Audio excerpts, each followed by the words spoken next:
Ya, listo. Gracias. Después ven sus notas. ¿Ya?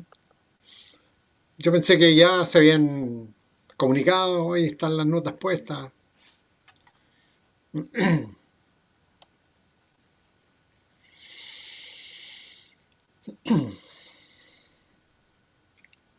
O sea, malas no estuvieron, ¿eh? Hubieron poco rojo, pero la mayoría estuvo 4,1, 4,2, 4,8, harto, 4. Y algunos rojos, pues, estuvieron ahí al medio nomás las notas. Donde no les fue muy bien también fue en la alternativa. Resbalaron ahí. Muchos Tan resbalaron. confusa.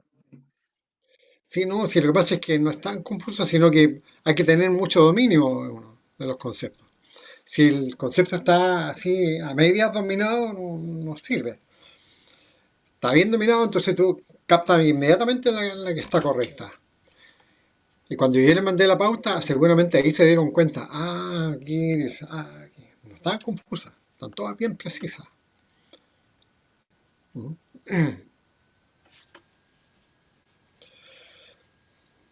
Cuando hay un poco, el estudio está un poquito bajo, ahí es cuando uno encuentra confusa con alternativas.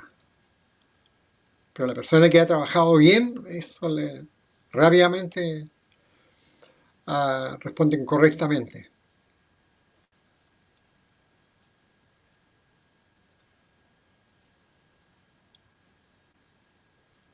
Bueno, estábamos viendo el rol del dinero en la economía. Voy a compartir pantalla. El día miércoles a las 18:10 voy a tomar el control número 4 sobre elasticidad, que lo dejamos pendiente. ¿Ya? ¿El Doy por miércoles, profe? y el miércoles a las 18:10. Igual tenemos clase en la mañana, sí, ¿cierto? Sí, no, pues es que no quiero ocupar clase yo. No quiero ocupar Ya. clase. ¿Ya? Igual hay clase en la mañana. Así que igual en la tarde les voy a mandar un correo masivo. El día jueves no, que acostumbramos el día jueves porque el día jueves en la tarde no hay actividad, porque es el día 31.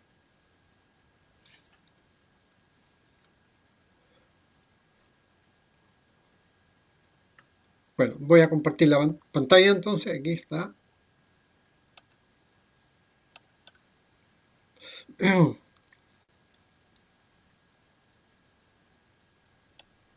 ¿Se ve la lámina ahí? Sí, profe. Sí, profe. Ya, ok. Bien, ya habíamos visto esta lámina número 9. De nuevo les digo que para efectos notas de cuaderno pueden anotar el número de la lámina para que esas notas queden asociadas a la lámina. Ahí hay una expresión eh, que es MD, multiplicador de los depósitos, dice, es igual a 1 partido por E. Y aquí díganme ustedes, si E lo definimos, E es la tasa de encaje. Vean si tienen la definición escrita porque yo tengo que haberla dictado. Puse definición, tasa de encaje. Alumno Neira, ¿la tiene? No, no lo habíamos visto. Quedamos cuando íbamos a definir. Ya. Eso. Pero yo previamente había explicado que, mira, aquí dice multiplicador de los depósitos, lo vamos a leer de nuevo. Lo voy a poner en pantalla grande.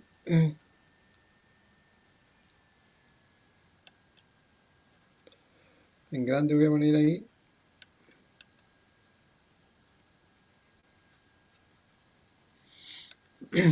Así se define el multiplicador de los depósitos. Es el mecanismo por el cual los bancos comerciales crean dinero en la economía.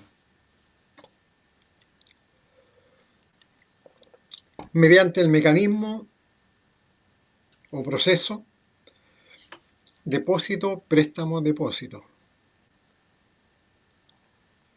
Entonces en la oportunidad yo expliqué que a partir de un depósito de 100 en monedas y billetes en un banco, ¿ya? Yo deposito 100 en monedas y billetes. Entonces esos 100 de monedas y billetes que yo deposito inicialmente puede dar origen a una cadena de depósitos que se cuelgan, dicho gráficamente, de esos 100 iniciales.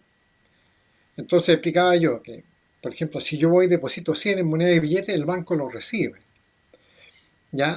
Entonces, yo como tengo 100 en depósito, ya empiezo a transar. Yo puedo transar bienes, comprar bienes con esos 100, ¿ya? Porque yo esa plata la tengo, ¿ya? Entonces puedo ya a hacer transacciones.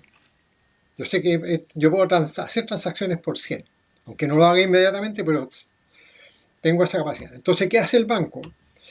El banco toma esos 100 y se lo presta a otro como yo. Entonces también ese segundo, él va a hacer transacciones por bienes contra esos 100 que recibió del banco. ¿Ya? Contra esos 100 que recibe del banco. Simultáneamente, ese segundo que recibe los 100, los deposita también, los deposita, porque no los va a usar instantáneamente. Entonces el banco lo recibe, puede ser otro banco o el mismo. Recibe esos 100 y lo vuelve otra vez a prestar a otro, un tercero. Entonces se forma una cadena, 100, 100, 100, 100. ¿Ok? Eso es, así es. O por último, digamos, fíjate que yo deposito 100, ¿qué hace el banco? Lo toma y se lo presta a otro. Entonces ya habría transacciones contra 200. Transamos bien en el mercado por 200. ¿Bien? Pero en realidad yo digo, eso va más allá, porque el segundo que le recibió la plata, la deposita también otra vez. Entonces lo toma el banco ese y se lo presta a un tercero. Entonces se forma una cadena. ¿Bien? Entonces, este es el mecanismo por el cual los bancos crean dinero en la economía mediante este proceso de depósito, préstamo, depósito. Entonces esto se puede cuantificar a partir de 100 o a partir de un peso inicial de depósito, de un peso, ¿ya? Pero tomemos 100. Esos 100 podemos ir viendo, digamos, distintos montos que sean. Distintos montos. ¿Ya? Vamos haciendo una suma. Y ahí podemos ver en realidad cuánto dinero se creó a partir de 100 en monedas y billetes. Entonces aquí planteamos una expresión que dice así. La definición del multiplicador de los depósitos es igual a 1 partido por E. Y vamos a definir qué es la variable E. Entonces pongamos ahí al margen definición tasa de encaje.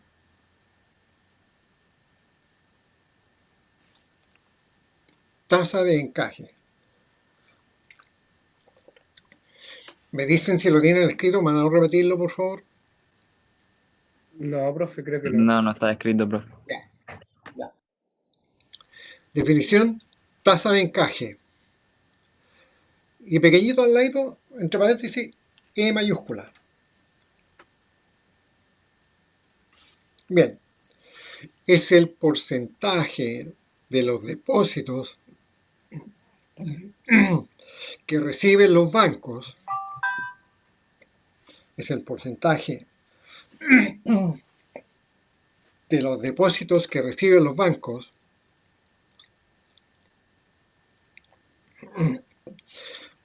que deben mantener como reserva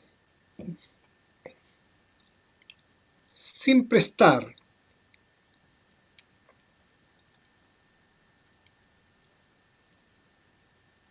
con el propósito de responder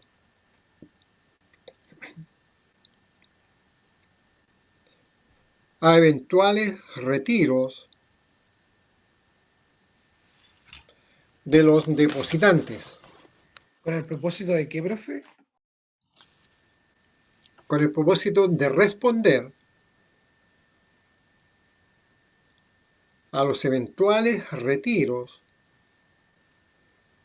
de los depositantes.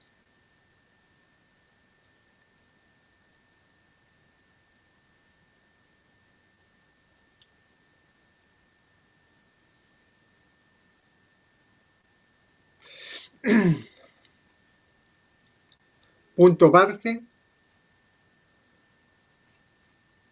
por ejemplo, E igual 20%.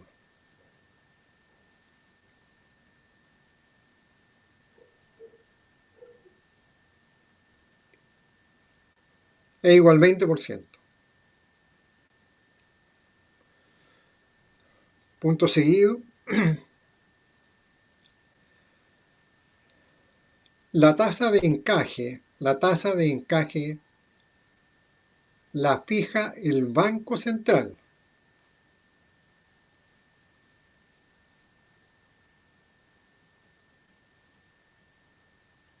En todos los países del mundo, ¿ah? En todos los países del mundo existe la tasa de encaje.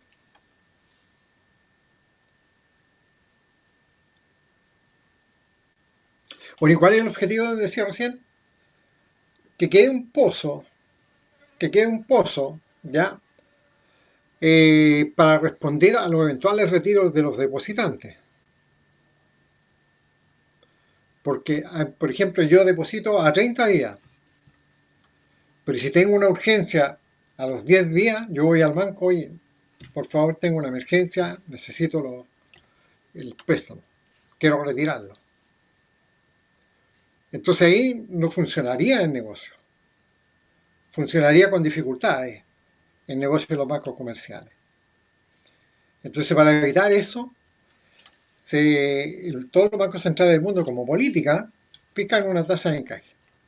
Entonces, en cada depósito, por ejemplo, que recibe el banco, 20% tiene que dejarlo sin prestar.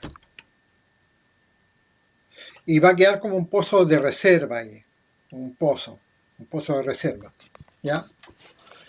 Una bolsita permanente que está ahí para responder a eventuales retiros de los depositantes.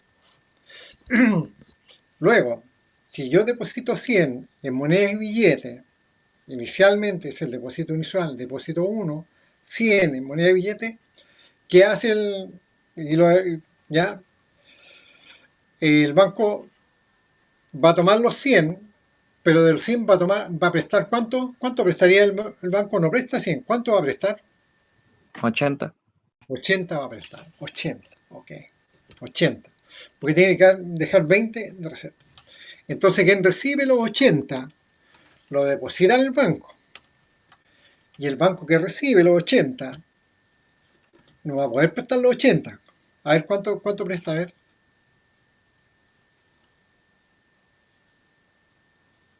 ¿Cómo, profe? El banco que recibe los 80, ¿cuánto va a prestar? ¿80 o menos de 80? 60, digo yo. 64, 4. 64. 8 por 8, 64. O sea, solamente puede prestar el 80%. De 80, 8 por 8, 64. Entonces, así es la cadena. ¿Ya? Como que hay una línea, es como un triángulo rectángulo botado. Un triángulo rectángulo botado. Está aquí y empieza a bajar, ¿ya? Hasta que se forma una cadena de infinito depósito infinitamente pequeño. ¿Se entiende? Queda 100, 80, 64 y así se va haciendo cada vez más pequeño. Entonces tú puedes tener una cadena de infinito, ¿ya? Infinito, ¿ya?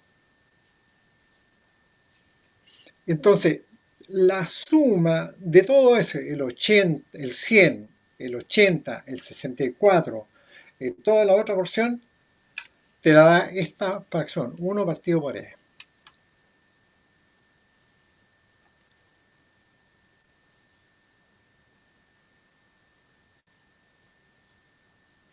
Punto aparte, así por ejemplo, si e es 0,20, 0,20 es un 20%, ¿no es cierto?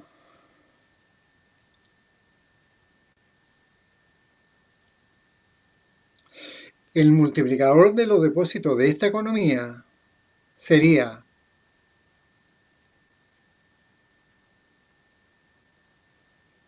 dos puntos aparte, MD igual a 1 partido por 0,20. ¿Cuánto da matemáticamente?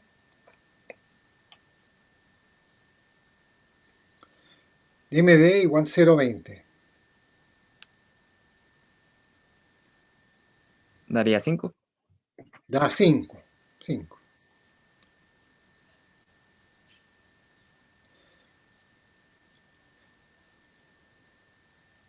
Esto quiere decir que el multiplicador de los depósitos de esta economía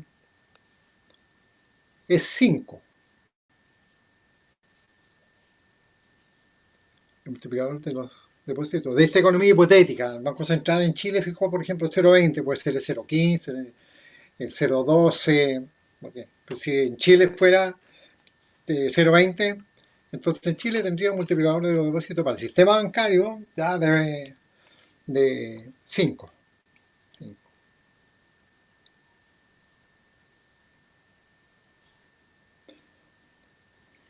¿Cómo se interpreta el 5?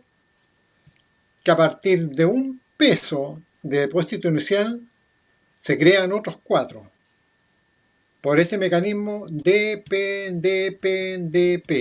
Depósito, préstamo, depósito, préstamo. Entonces interpreten el 5. También eso se les puede preguntar después en la evaluación. Interprete un MD igual a 3, por ejemplo. Entonces así interpretamos el 5, que a partir de un peso inicial el sistema bancario crea otros cuadros.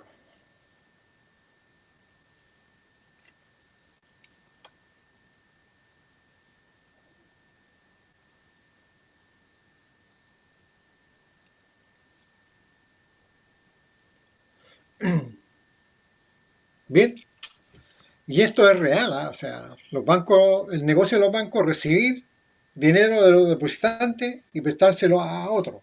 Ya dijimos que ahí había la tasa de captación, el banco capta en los depósitos al 3% y los presta al 3,5%, ¿no es cierto?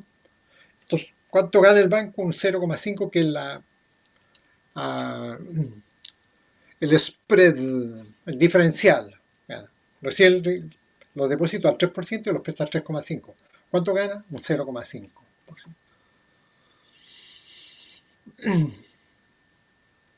Bien, entonces esa es la idea en todos los bancos del mundo, que los bancos el Banco Central fija una tasa de encaje para responder a eventuales retiros de los depositantes.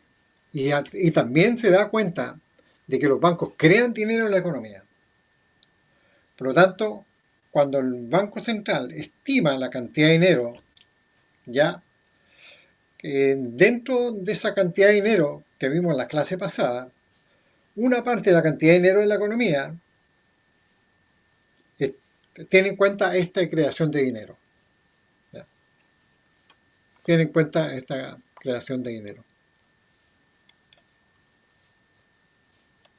Voy a volver un poco. Ahí. Entonces, cuando el Banco Central tiene que vigilar esta cantidad de dinero, ya, que ya explicamos que tenía que ser menos de 1000, ¿no es cierto? Entonces, una parte de esta cantidad tiene que ir de cuenta del dinero que crean los bancos. Entonces ahí sacamos una tajadita triangular de esta torta de aquí, y decimos, ahí está la cantidad de dinero que crean los bancos. Para cuando el banco determina los medios de pago que tienen que estar calzados con el PIB. ¿Ya? Tiene que estar calzado con el PIB. No puede haber más dinero en la economía que lo que se necesita, porque si no se crea inflación. Bueno, entonces, ese dinero que crean los bancos comerciales tiene que estar contabilizado aquí, ese factor. ¿Ya? Volvamos allá. Ya, ahí estamos.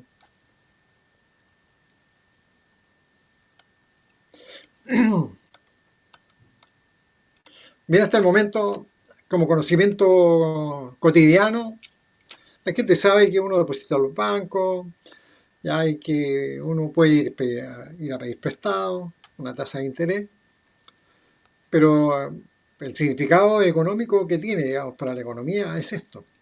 ¿Ya? que los bancos crean dinero en la economía y eso tiene que estar tomado en cuenta en cuanto a los medios de pago que se necesitan para transar el PIB anual de cada país. Y en la oportunidad yo le decía que los bancos centrales tienen modelos matemáticos complejos para determinar esa cantidad de dinero que se requiere para transar todo el PIB. Bueno, ¿alguna pregunta que quieran hacer?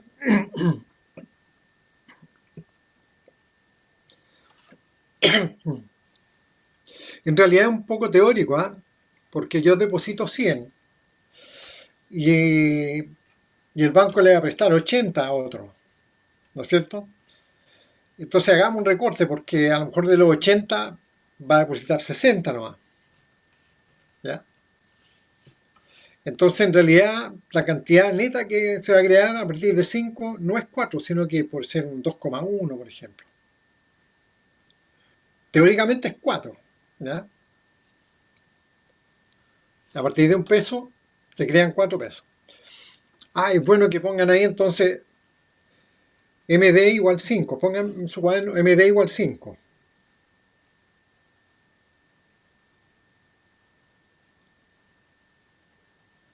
Pongan una flechita hacia arriba y pongan un peso.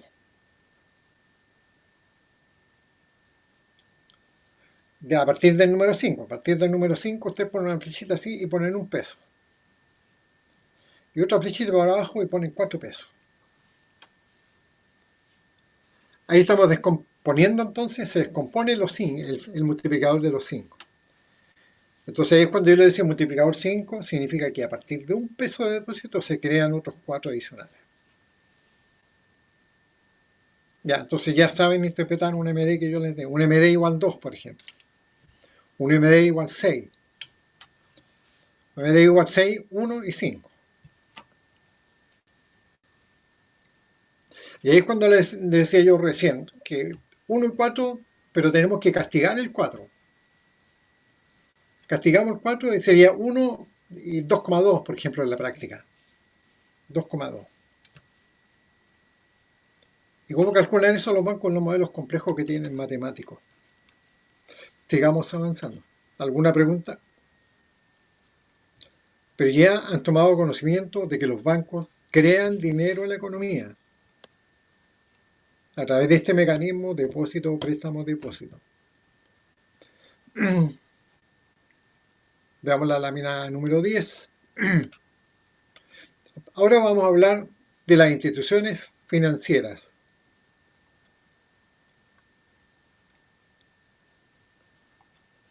Ah, bueno, ya habíamos empezado a hablar. Profe, ¿Sí? ¿esto entra en el test del miércoles? De nuevo, dime. ¿Esto entra en el test del miércoles? No. El test del miércoles Es de de la elasticidad. elasticidad. Ya. Solamente de elasticidad.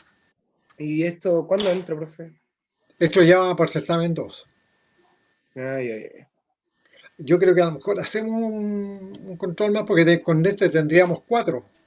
Creo, 4, ¿no? Porque ya llevamos Sí, 3. creo, profe. Sí. Llevamos 3 y con este que viene serían 4. Ya. Sí, yo creo que a lo mejor ahí vamos a ver si hacemos uno porque las clases terminan el 16 de enero. Lectiva, las clases lectivas. Según lo que yo sé. ¿Se acuerdan? ¿Alguien se acuerda o no? Creo que sí, profe. 16, sí. Bueno, entonces de la institución financiera, el número 1 romano que tenemos aquí a la derecha, a la izquierda, ahí, el número 1 eran los bancos comerciales. Ahora, otro componente de las instituciones financieras son los intermediarios financieros de inversión. ¿Ya? Así se llaman. Veamos qué son. Son las instituciones financieras del mercado de capitales que capta el ahorro de la economía y lo canaliza para la inversión. Eso es importante, ¿eh? Estos no son los bancos comerciales, son otras instituciones. Y que se conocen de esa manera, intermediarios financieros de inversión. Y que son un componente del mercado de capitales. Pero el mercado de capitales hemos dicho antes ya que transitan recursos monetarios a corto plazo, que no son ahorro, y transitan recursos monetarios ah, de largo plazo que sí constituyen ahorro a través del mercado de capitales. Transitan estos recursos monetarios de corto plazo y recursos monetarios de largo plazo. Y los recursos monetarios de largo plazo son los que financian el ahorro. ¿Ya? Entonces, en las entidades macroeconómicas dijimos, el ahorro permite realizar los bienes de capital, los bienes de inversión. ¿Ya? El ahorro es para eso, para financiar la inversión. ¿La inversión en qué? En bienes de capital, para aumentar la producción de la economía.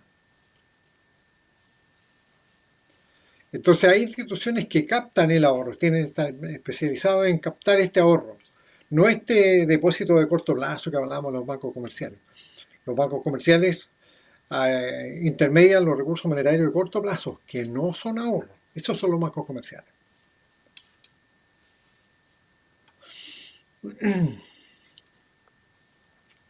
Pero sin embargo, creo que lo comenté, los bancos comerciales en este último tiempo están también operando con recursos monetarios de largo plazo.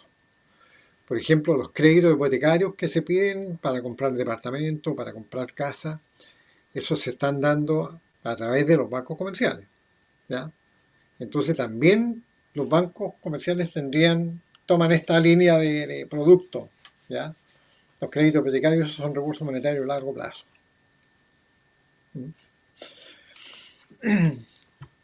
Pero antes no, el negocio exclusivo de ellos era recursos monetarios de corto plazo, en décadas anteriores.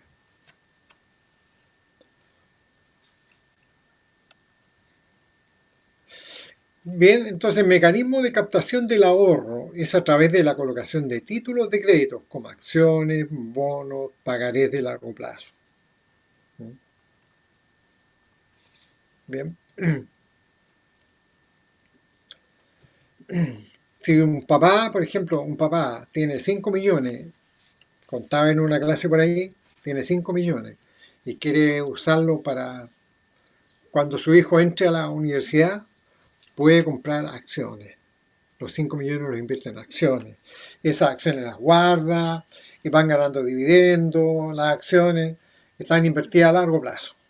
5 millones. O puede comprar bonos también. Bonos que emiten las empresas. Son parecidos a las acciones, pero no es lo mismo. Entonces compran bonos a una empresa que emitió Cencosud, por ejemplo. Un bono, ya, a 5 o 8 años. Ya. Entonces ese es el mecanismo de captación del ahorro. ¿Y quiénes tienen estos instrumentos? Los intermediarios financieros de inversión. Entonces va una familia a esta institución, compra un bono o compra acciones y quien recibe eso lo destina a la inversión. Te lo presta empresarios para invertir. Ejemplos de intermediarios financieros de inversión.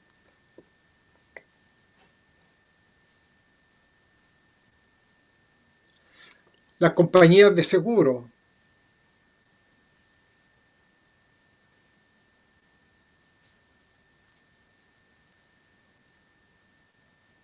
En el negocio de las rentas vitalicias. En el negocio de las rentas vitalicias.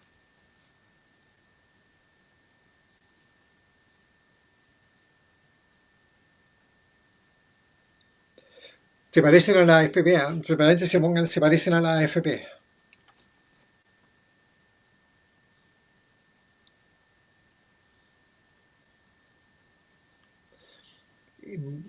Hasta hoy en día es típico esto de los seguros que hay compañías de seguros, hay muchos productos, seguros contra robos, contra incendios y seguros de renta vitalicia, seguros de automóviles. El negocio de los seguros es muy amplio, ¿ya? Entonces, uno de los negocios de las compañías son los seguros de renta vitalicia. Entonces, por ejemplo, un papá se compromete a la compañía de seguro hasta los 60 años depositar en la compañía 50.000 pesos o 100.000 pesos. 100.000 pesos hasta que cumpla 60 años. ¿Mensuales? Mensuales. Yeah. Entonces, cuando cumpla los 60 años, la compañía de seguro le dará una renta mensual ahí por tantos años más para adelante. Entonces se parece mucho a la AFP. Yo creo que ahí surgió la idea de las AFP. Sí. Ahí surgió la idea de las AFP. ¿Ya? Entonces, yo me acuerdo que jovencito trabajando, había un joven que golpeaba la puerta. Sí, señor, ando tratando seguro de renta vitalicia. Mire, usted junte 50.000 pesos mensuales y cuando jubile, usted tenga 60 años, va a tener toda esta plata y de ahí la compañía de seguro le va a dar una renta mensual hasta los 60 o hasta los 80.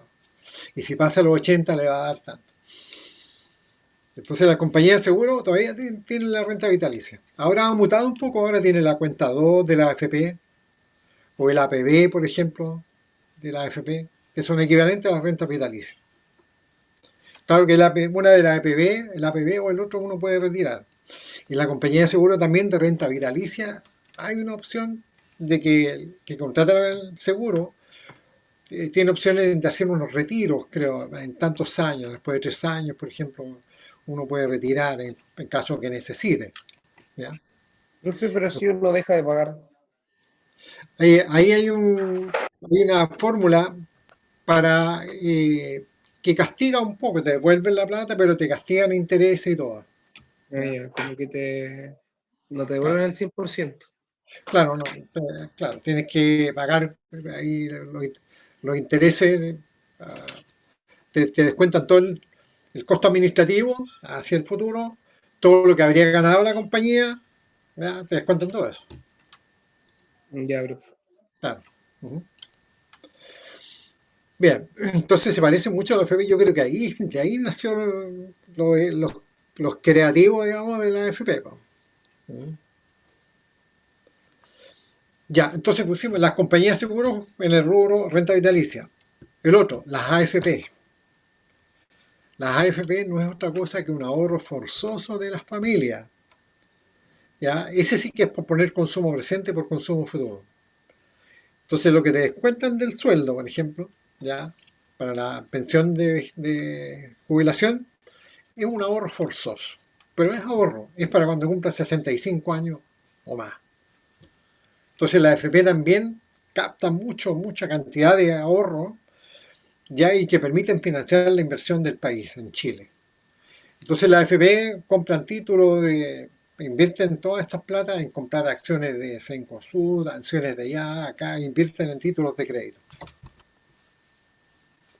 Y está en la plata que se junta en la AFP, está en la bolsa tan gigantesca que no se alcanza a colocar todo en Chile. Hay que colocarla en los mercados de valores internacionales.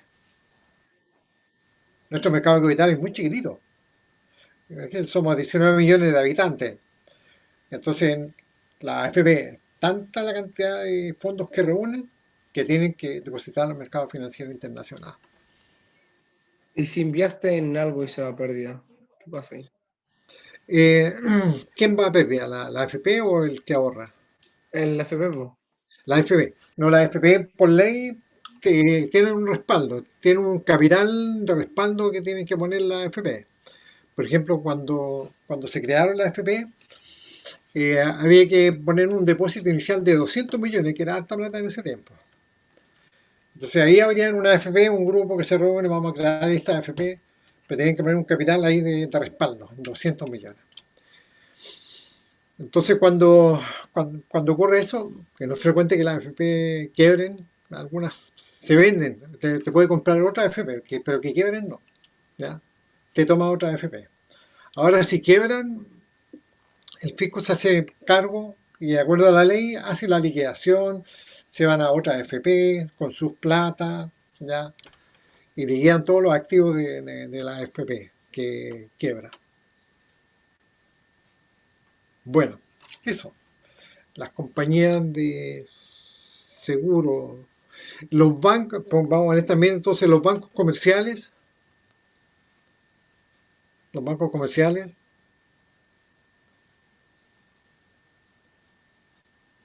en el caso de los créditos hipotecarios. Los créditos hipotecarios. Entonces aquí los créditos hipotecarios cuando se reciben, van a comprar un departamento a 20 años. Le van a pedir un préstamo al banco. El banco les va a dar un préstamo por 20 años, ¿ya? Entonces ahí el banco está operando ya con recursos monetarios a largo plazo. Entonces también los bancos, para como nacieron, recursos monetarios a corto plazo, entonces han mutado hacia la multibanca que se llama, multibanca. La multibanca, entonces los bancos, queda abierta la posibilidad de que los bancos puedan dedicarse a otros productos también, al comercio exterior, operaciones cambiarias. Y ya antes no, los bancos comerciales estaban limitados a determinados tipos de operaciones, principalmente operaciones de corto plazo. Y ya habían unos bancos de inversión, bancos de fomento que se llamaban. Esos trabajaban solamente con recursos monetarios a largo plazo. Pero después ya se terminó esa distinción, bancos de fomento y bancos comerciales. Entonces se optó por un concepto de multibanca. Por eso es que los bancos comerciales que uno ve en el centro, esencialmente operan con recursos monetarios a corto plazo, pero también operan con recursos monetarios a largo plazo, como son los créditos hipotecarios. Y también operan con banca empresa, ¿no? Ustedes a lo mejor van a ser ejecutivos de banca empresa cuando estén trabajando, si trabajan en un banco. Ejecutivos de banca empresa. Y ahí el banco también le puede hacer préstamos a esa empresa que es cliente del banco, un préstamo también de largo plazo. Bien. Otro componente, las compañías financieras corredoras de valores. Las compañías financieras corredoras de valores.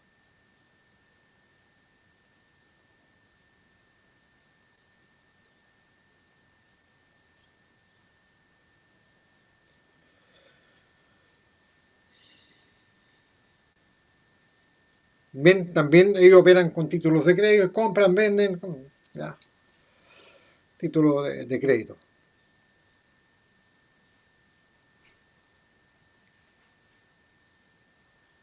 Bueno, ahí está, entonces tenemos los intermediarios financieros de inversión. Dentro del mercado de capitales, ¿ya? Entonces van a haber empresas que se especializan en recursos monetarios a corto plazo y recursos monetarios a largo plazo. Eso es el mercado de capitales. Transitar con recursos monetarios que tienen los privados. Ya los recursos monetarios que tienen los privados no los tienen guardados en caja de fondo, sino que se apoyan en el mercado financiero, las empresas financieras. Entonces, de ahí que el mercado financiero es un actor importante dentro de la economía del mundo, dentro de los países, el mercado de capitales. Prestan un rol fundamental en el funcionamiento de la economía en cuanto a manejo de recursos monetarios a corto plazo y recursos monetarios de largo plazo. Sigamos avanzando. Estoy un poco limitado de tiempo. Bien, ese sería un segundo componente. El primer componente eran los bancos comerciales.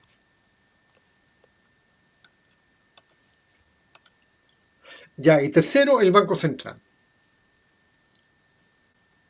¿Qué dije yo del Banco Central?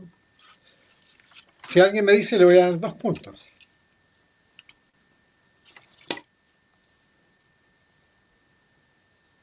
En una oportunidad expliqué yo, mire, el Banco Central. Esto.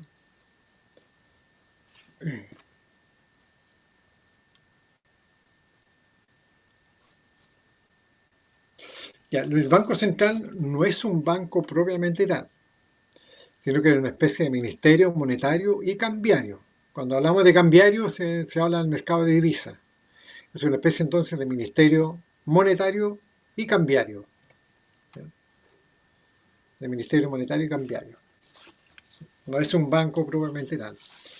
Y la mayoría de todos los países tienen un banco central. Todos los países, ya, un banco central. Aquí Banco Central de Chile, Banco Central de Colombia, Banco Central de la República Argentina. Y en Estados Unidos, ¿cómo se llama? Se llama la Reserva Federal. Cuando escuchen en la noticia, la Reserva Federal de Estados Unidos bajó las tasas de interés,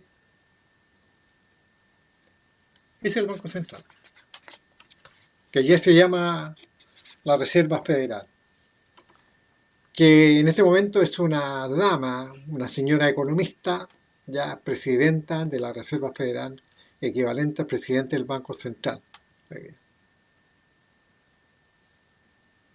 ¿Cómo se llama el presidente del Banco Central? hoy día? ¿Cómo se llama el presidente? ¿Cómo se llama el ministro de Hacienda? ¿Qué apellido el ministro de Hacienda?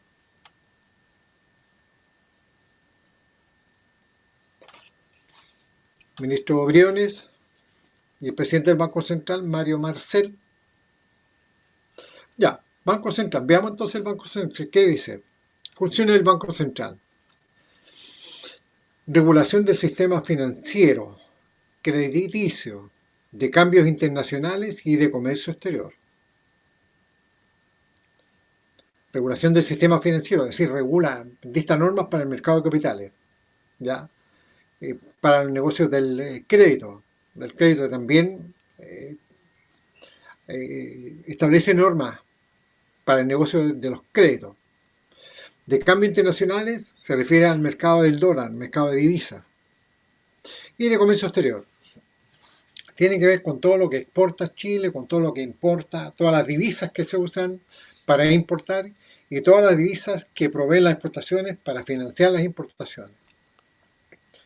Porque cuando vamos a importar, nosotros tenemos que pagar con dólares, no vamos a pagar con pesos. ¿Y de dónde sacamos esos dólares para cuando compramos algo fuera?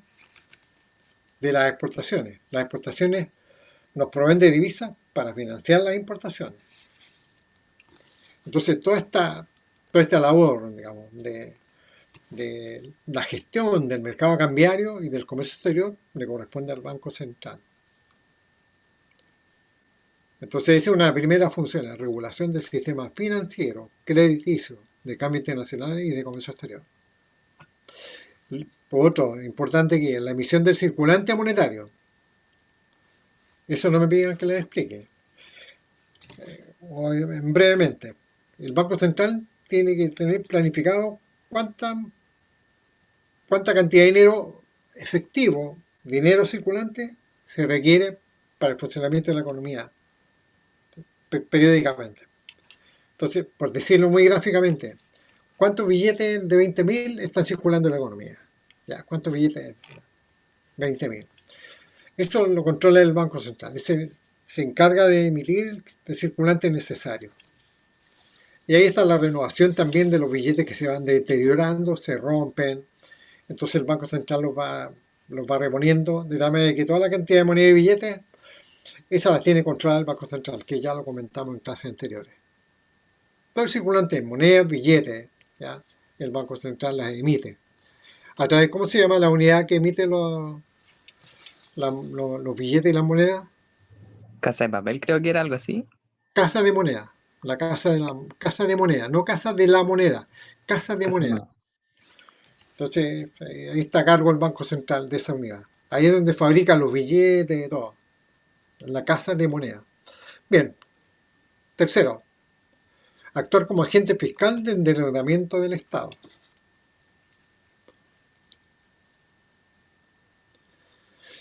¿Se acuerdan cuando hablamos del presupuesto fiscal?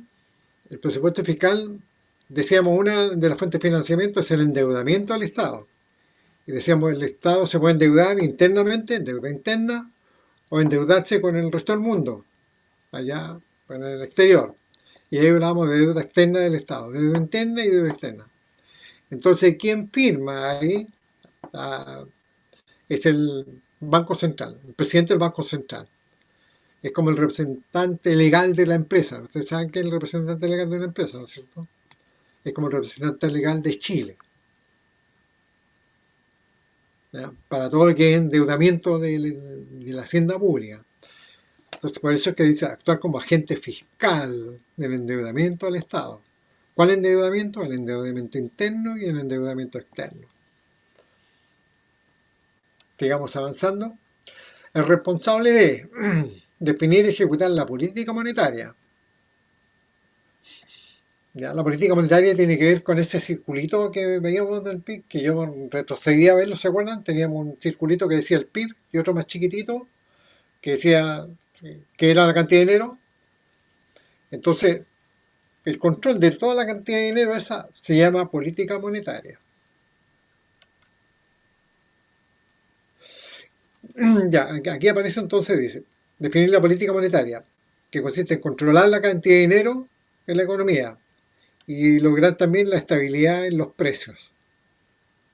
Al controlar la cantidad de dinero en la economía, está controlando la inflación. ¿Mm? Voy a volver. Ahí está. Esto es lo que tiene que controlar el Banco Central, controlar la cantidad de dinero. ¿Ya? Y que esta cantidad de dinero esté calzada perfecto con esto. Por ejemplo, si esta cantidad de dinero aumenta más todavía, ahí va a crear presiones inflacionarias, porque la demanda por bienes va a presionar sobre estos 1000. Si esto aumenta más allá de esto, todo esto se va a conformar como un aumento en la demanda por bienes que se producen en la economía. Y como no hay respaldo en bienes, se produce la inflación.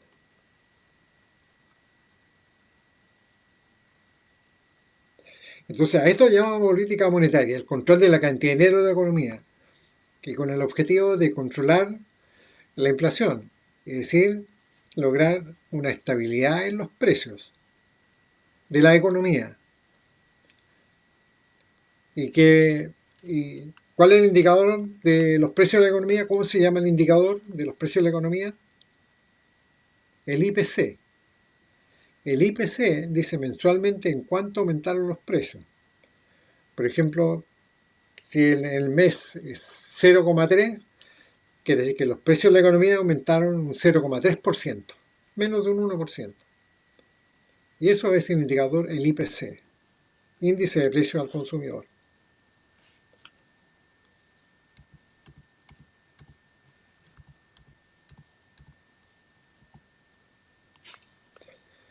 Entonces eso es la política monetaria, controlar ese ovalito que hay ahí, ¿ya? Controlar la cantidad de dinero. Definir y ejecutar la política monetaria. Para controlar lo que se consigue controlando la cantidad de dinero, para lograr estabilidad en los precios, y estabilidad en los precios significa controlar la inflación.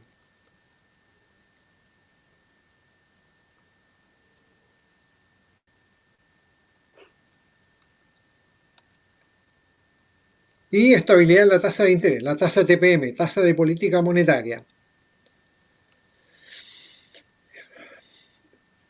Aquí en el listado de preguntas, yo les pido que averigüen qué es la TPM, qué es la tasa de política monetaria. ¿Ya? Esta tasa TPM la fija el Banco Central. Es una tasa que sigue en todo el mercado financiero. Es como una luz, la luz, en la ampolletita. Entonces todo el mercado financiero sigue esa tasa de interés. ¿Ya? Hacen sus transacciones considerando esa tasa de interés que fija el Banco Central. Es una tasa barómetro. ¿Ya? Barómetro. Esta es la TPM, tasa de política monetaria. Así se llama. ¿Y qué logra con eso? Estabilidad en la tasa de interés. Porque si la tasa de interés está muy alta, muy baja, para la inversión va a afectar. Una tasa de interés muy alta va a estimular la inversión. Si hay una tasa de interés más baja, los empresarios van a pedir dinero prestado para invertir si la tasa de interés es más bajita. Si la tasa de interés es muy alta, se desestimula la inversión.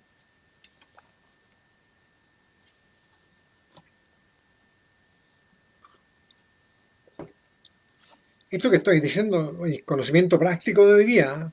De hoy día.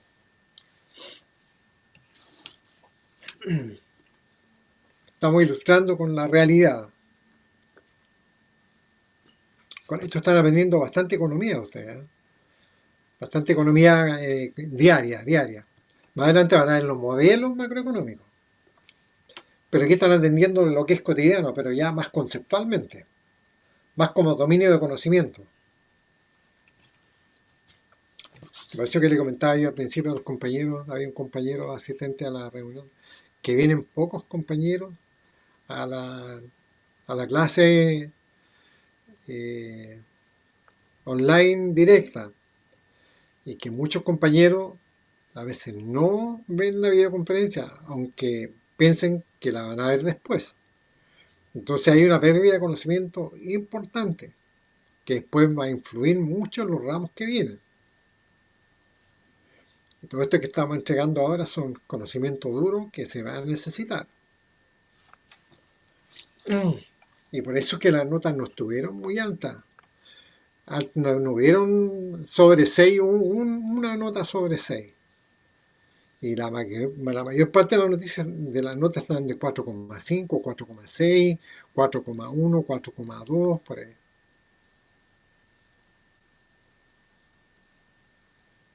Y todo este conocimiento que de introducción a la economía es fundamental. Bien, entonces ahí van a tener que averiguar qué es la tasa TPM, tasa de política monetaria. Entonces también el Banco Central tiene esta misión de que la economía esté, el mercado financiero se esté manejando dentro de un cierto nivel de tasa de interés, que sea saludable para la economía. Si la tasa está muy baja, muy brusca, entonces la economía tiene efectos negativos en la economía. Hay una inestabilidad en el mercado financiero.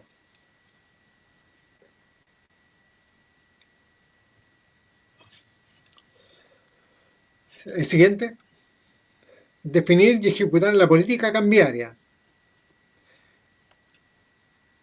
La política cambiaria es controlar y regular el mercado cambiario. En eso consiste. El mercado cambiario, ¿qué es lo que es? El mercado de divisas. Y más concretamente el mercado de divisas es el mercado del dólar. Por eso es que permanentemente ustedes ven en la noticia, el dólar subió, bajó 2 pesos, subió 3 pesos. ¿Ya? Porque también en Chile, la economía chilena requiere un tipo de cambio más o menos en 780, 760 pesos. Entonces el mercado cambiario tiene que estar más o menos calmado para que la economía funcione bien. Si el mercado cambiario está muy inestable, el tipo de cambio salta de 760 a 890, 900 pesos, o cae el tipo de cambio a 500 pesos, la economía se hace muy débil. Entonces le compete al Banco Central la estabilidad del mercado cambiario, la estabilidad de los precios, control de la inflación, control del mercado cambiario, control del dólar, que el dólar no escape tanto. ¿Ya? Y a eso se llama política cambiaria. El objetivo de la política cambiaria es el control y regulación del mercado cambiario. Que el mercado cambiario sea un mercado estable. Y eso da más seguridad también para los países que hacen intercambio con nosotros. Y nosotros tenemos un mercado cambiario muy inestable, muy errático. Entonces muchos países no querrán hacer transacciones con nosotros. O hay más inseguridad. Y eso influye en la economía. Eso, cuanto a política cambiaria, veamos lo que viene ahí. Estabilidad en el tipo de cambio, el precio del dólar, lo que estaba comentando recién. Lo que busca el Banco Central a través de la política cambiaria, un tipo de cambio estable, el precio del dólar que esté estable, que se maneje dentro de cierto rango, dentro de 760 pesos hasta 800 pesos, por ejemplo. Ese es un tipo de cambio saludable para la economía chilena. ¿Ya? Entonces ahí vean ustedes la noticia económica cuando hay el tipo de cambio bruscamente, porque hubo un rebrote en China. Al haber un rebrote en China, el tipo de cambio se va arriba. Y por el contrario, cuando bajan, está más controlado la pandemia, el tipo de cambio ya se empieza a calmar más.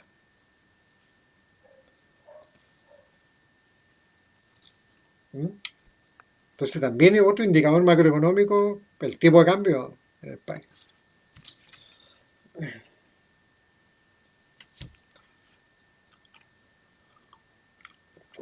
En esta lámina hemos dicho cosas muy importantes en cuanto al Banco Central. ¿Qué es el Banco Central? ¿Cuál es su función? ¿Cuál es su responsabilidad? Es una especie de ministerio monetario y cambiario. Eso se quería decir cuando yo dije al principio. No es un banco propiamente tal. Es una especie de ministerio. Y todos los países del mundo tienen un banco central que se preocupa de la política monetaria y de la política cambiaria. En macroeconomía van a haber modelos macroeconómicos con con política monetaria y con política cambiaria. Pero esto que está aquí ahora tienen que llevarlo sabido.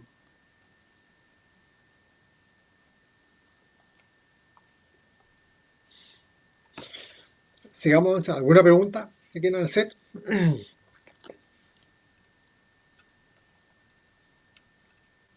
Siguiente lámina, la número 12. Ya, aquí tenemos esta lámina es bien, resume un poco lo que hemos dicho antes. Por la parte de arriba, el número 1 romano, recursos financieros de corto plazo o recursos monetarios de largo plazo también. Recursos financieros, recursos monetarios de corto plazo. ¿Quiénes tienen recursos monetarios que no usan instantáneamente? Las familias. Un papá que tiene 400.000 pesos, que no quiere tenerlo en la casa, lo deposita en el banco a 30 días, 60 días. ¿Se acuerdan? También las empresas no tienen una caja de fondos llena de billetes y monedas. Todos esos recursos monetarios de corto plazo los tienen en la cuenta banco en el banco. Tienen una cuenta de cheque, ¿no es cierto? Toda la plata está en el banco. Por eso en contabilidad tienen la cuenta caja y la cuenta banco. Gran parte de la plata está en la cuenta banco. Ahora, la cuenta caja es chiquitita. Ya, no hay una bóveda llena de plata. Ya. Antes que eso, todo el dinero se lo tienen depositado en el banco en la cuenta corriente. Entonces, todos esos son recursos monetarios que están dando vuelta. Y se depositan en el sistema financiero de los bancos. Entonces, leemos eso mismo de la siguiente manera. Personas y familias tienen recursos monetarios de corto plazo que los depositan en los bancos comerciales. Y los bancos comerciales los toman y los prestan a familias y personas también, empresas también, que necesitan. Los de aquí tienen recursos disponibles y estos de acá necesitan. Y aquí están los créditos de consumo, por ejemplo, arriba. Personas y familias, los créditos de consumo. A 60 días, 120 días, 180 días. Las empresas también que necesitan plata líquida de capital de corto plazo, ¿ya? Están permanentemente nutriéndose del banco. Hay una especie de caja abierta que tiene ahí la empresa para recursos monetarios para pagar obligaciones de corto plazo. Línea de crédito, por ejemplo, a la empresa.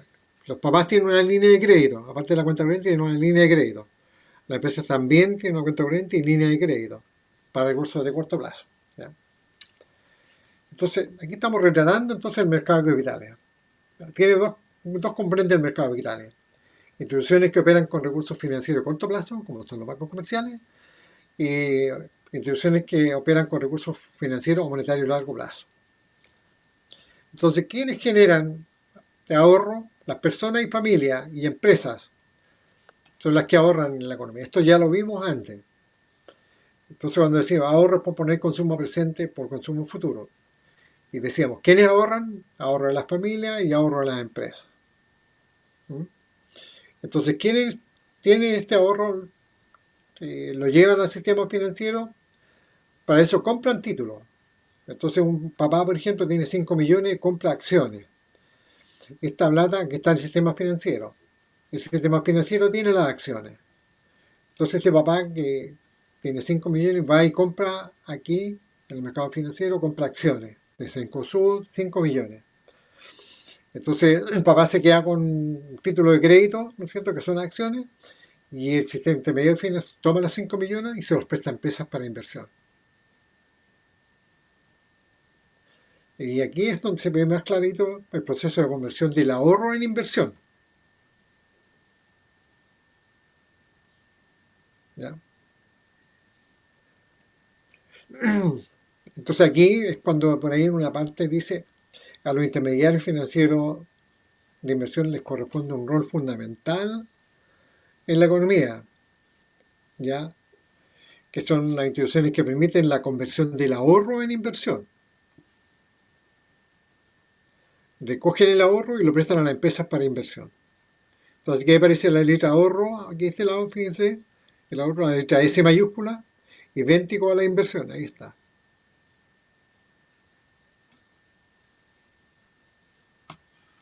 La identidad ahorro-inversión. Entonces esta flecha de ahí abajo indica todo esto del mercado de capitales, de manera muy simplificada como hemos visto. Todo esto es mercado de capitales, esos todos los componentes.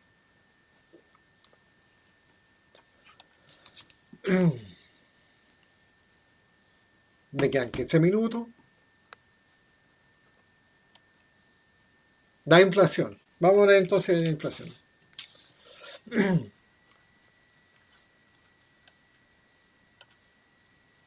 Consiste en el aumento persistente en el nivel de precios de la economía y se produce por el crecimiento excesivo de los medios de pago de la economía.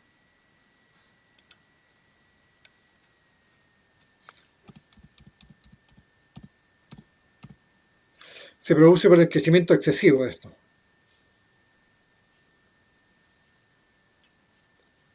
Y ahí es cuando yo le decía, si esto crece en forma excesiva, va a haber más demanda por esta producción que está aquí. Si no hay respaldo en producción, esta demanda, exceso de demanda, se va a traducir en aumento de precios, porque no hay respaldo en bienes. Entonces esto es lo que tiene que controlar el Banco Central, ¿ya? Para evitar la inflación, ¿ya? Entonces esto está calzado, esta cantidad de dinero que está calzado aquí, para realizar todos estos 1000. Ahora, si esto es, creo que le decía, esto es 200 tiene que estar calzado con 1000. Ahora, si fuera 300, quiere decir de que hay un exceso de demanda por bienes que va a presionar sobre esta cantidad física que no responde en producción, porque la producción está dada ya. Entonces todo eso se va a transformar en aumentos de precios. Y eso es inflación.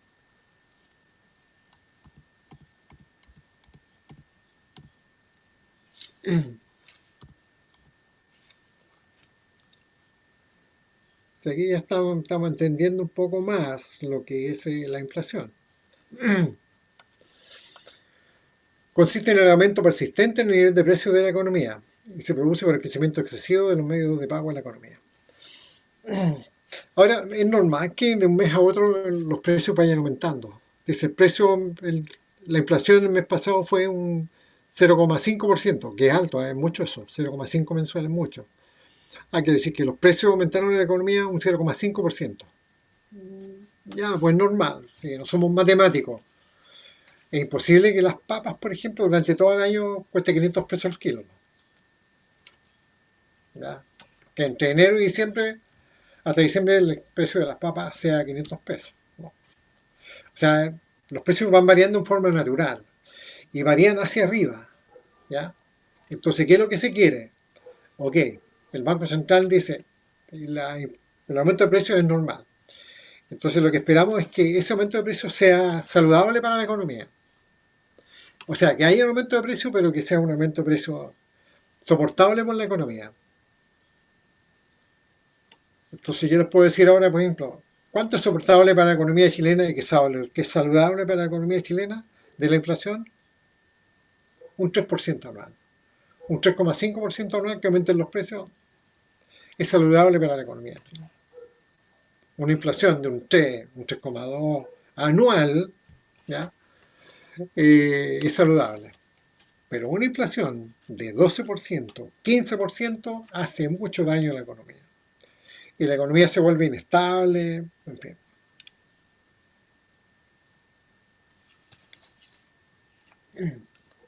Profe, ¿Sí?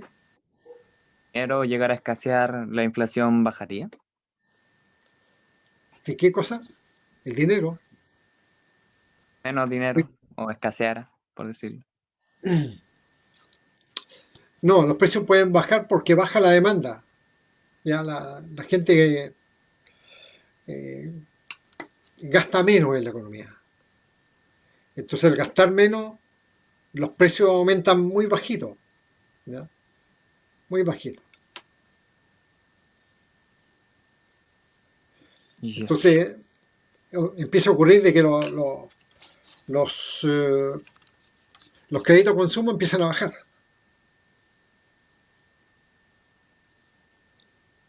Entonces, al bajar los créditos de consumo, va a bajar la demanda por los bienes. Y al bajar la demanda, la curva de demanda se va para el origen. la curva de demanda sea para el origen. Y ahí están pensando en el equilibrio oferta y demanda, ¿se acuerdan? Equilibrio, equilibrio. El equilibrio está en un precio. Entonces, ahora, cuando baja la demanda, baja el nivel de precio. Si miramos como un todo, todos los bienes que se producen.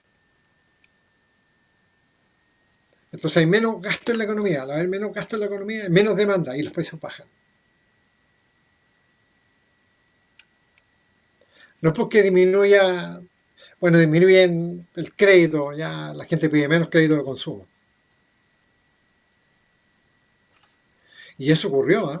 Ocurrió en Chile. O sea, con la pandemia, la gente ¿qué iba a gastar? Mucha gente que se quedó sin ingresos. Entonces los niveles de inflación 0,1, 0,2, ha estado negativo, ¿ya? Pero la gente gastaba menos. Entonces, y ahí ocurre todo lo contrario. La cantidad de dinero empieza, ese ovalito empieza a hacerse más pequeño.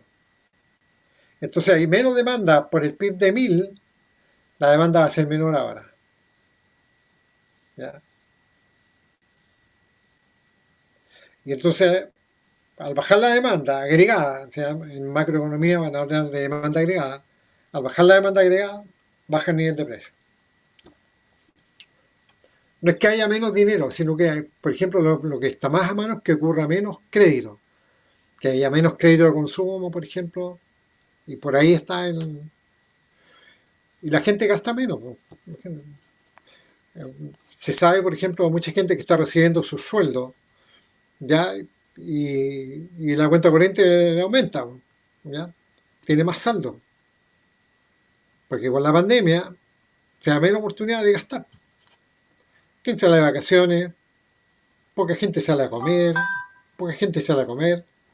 Entonces la cuenta corriente está ahí con saldo favorable.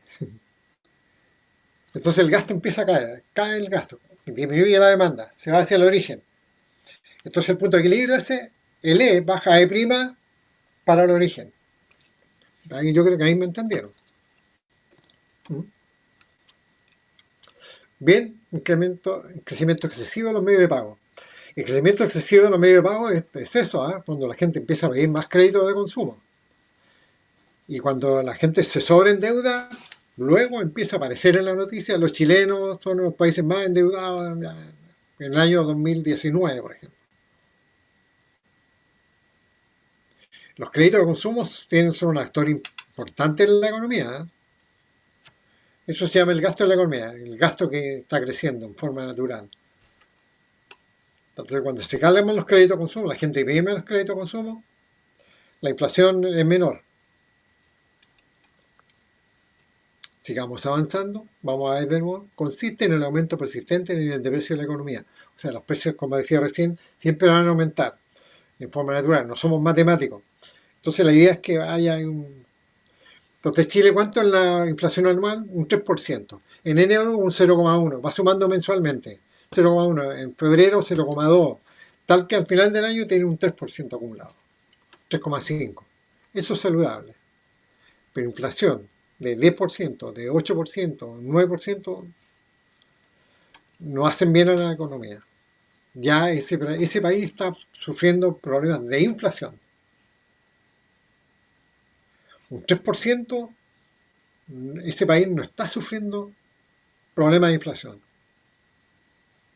Un país sufre problemas de inflación cuando la inflación es de 2 dígitos en torno a eso. Lo que pasó en Venezuela tenía 1000, 5000, 10.000%. Pero bueno, es un caso aislado, accesorio, accidental. ¿Y Argentina ahora? Argentina también, el precio del dólar, por ejemplo. Yo me acuerdo que el dólar estaba a 3 pesos, ahora está a 150 pesos el dólar argentino.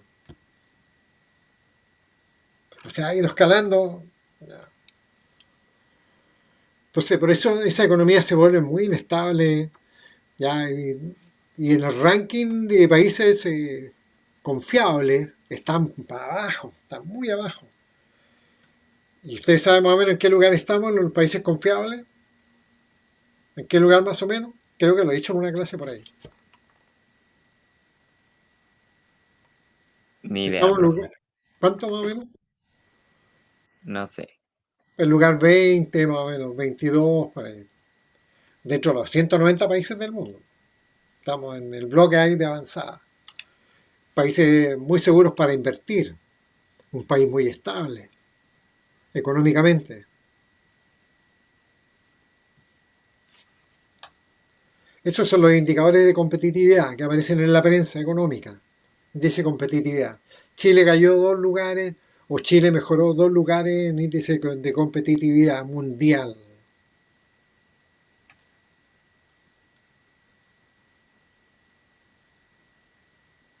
Y ahí está el indicador en la economía misma, la educación, la salud, ya, los sistemas de transporte, todo eso va en ese índice de competitividad, de cuántos kilómetros de carretera han construido, cuánto se ha modernizado el Estado, ya. Eso va en el índice de competitividad mundial. Y anualmente se publica un ranking de competitividad mundial. ¿Mm? Si tienen tiempo ahí, ranking de competitividad. Después ahí en el buscador pon ranking de competitividad. Bueno, la inflación es esto entonces. Vamos a leer de nuevo. Consiste en el incremento persistente de los precios de la economía y se produce por el crecimiento excesivo de los medios de pago de la economía. Entonces es un fenómeno esencialmente monetario. ¿Ya? Recuerden el ovalito de este chico. Eso es la cantidad de dinero, la cantidad de medios de pago. Eso es lo que provoca inflación. Crecimiento excesivo de los medios de pago, más allá de lo necesario. Entonces, por eso es un fenómeno esencialmente monetario. El Banco Central, entonces, una de las tareas que tiene que hacer es controlar la cantidad de dinero en la economía. Controlar ese calce que te aparecía ahí, el óvalo, controlarlo que se mantenga calzado. Efectos negativos de la inflación. Disminuye el poder adquisitivo del ingreso de las familias. Eso yo creo que lo saben.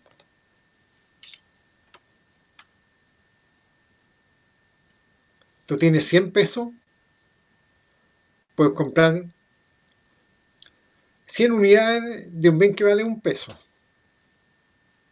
¿Ya? O que todos los bienes valen un peso. Entonces puedes comprar 100 unidades de bienes. Entonces ahora, por ejemplo, si si el precio de cada uno aumenta a 1,5 pesos, con los 100 pesos pueden comprar menos unidades de bienes. Entonces el poder adquisitivo ahora es menor, porque los precios subieron a 1,5 pesos. Vas a comprar menos unidades. Antes podías comprar 100 unidades, ahora con esos 100 pesos vas a comprar menos unidades. Entonces eso significa disminuir el poder adquisitivo del ingreso de las familias. Por eso el reajuste anual. El reajuste anual. La inflación fue, que está ahora lo está viendo el Congreso, cuánto iban a reajustar los sueldos. Porque en consideración a cuánto fue la inflación en el año. Entonces lo ideal sería, por ejemplo, si la inflación es 3%, que las remuneraciones aumenten 3% para recuperar el poder adquisitivo. Eso es lo que se está discutiendo y que se aprobó la Cámara de Senado estos días, aprobó ya el reajuste. El reajuste se hace en función de cuánto fue la inflación anual.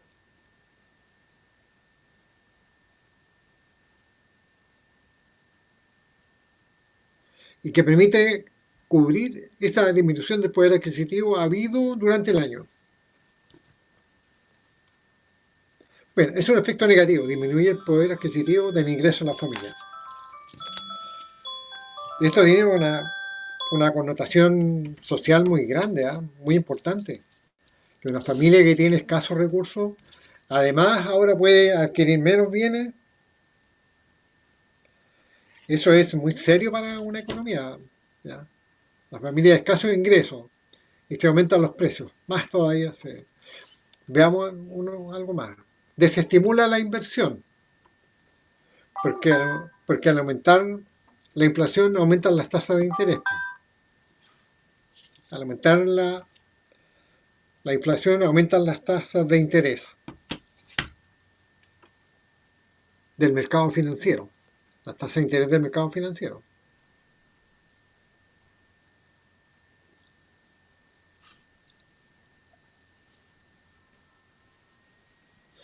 Desestimula la inversión. Una alta tasa de inversión de interés desestimula la inversión. Entonces, dice, si la tasa de interés aumenta, los empresarios van a pedir menos dinero prestado para invertir. Que lo contrario, si baja la tasa de interés, los empresarios van a pedir más dinero para invertir porque está más barata la tasa de interés.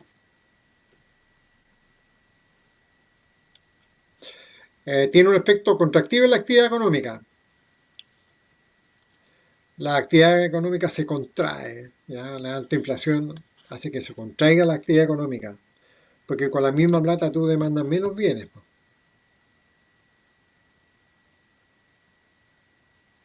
Por la pérdida de poder adquisitivo. Tiene efectos contractivos porque con el mismo poder adquisitivo te compra menos bienes. Y lo otro también es porque hace estimular la inversión. Y al caer la inversión, baja la actividad económica. La actividad económica se contrae al bajar los niveles de inversión.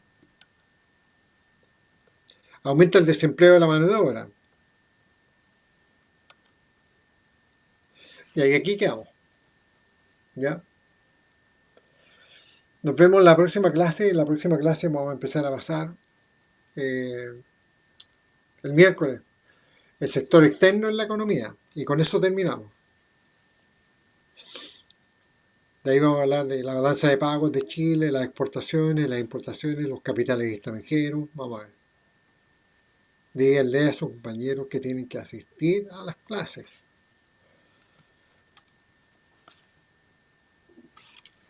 Ya, gracias por grabar ahí, Nicolás.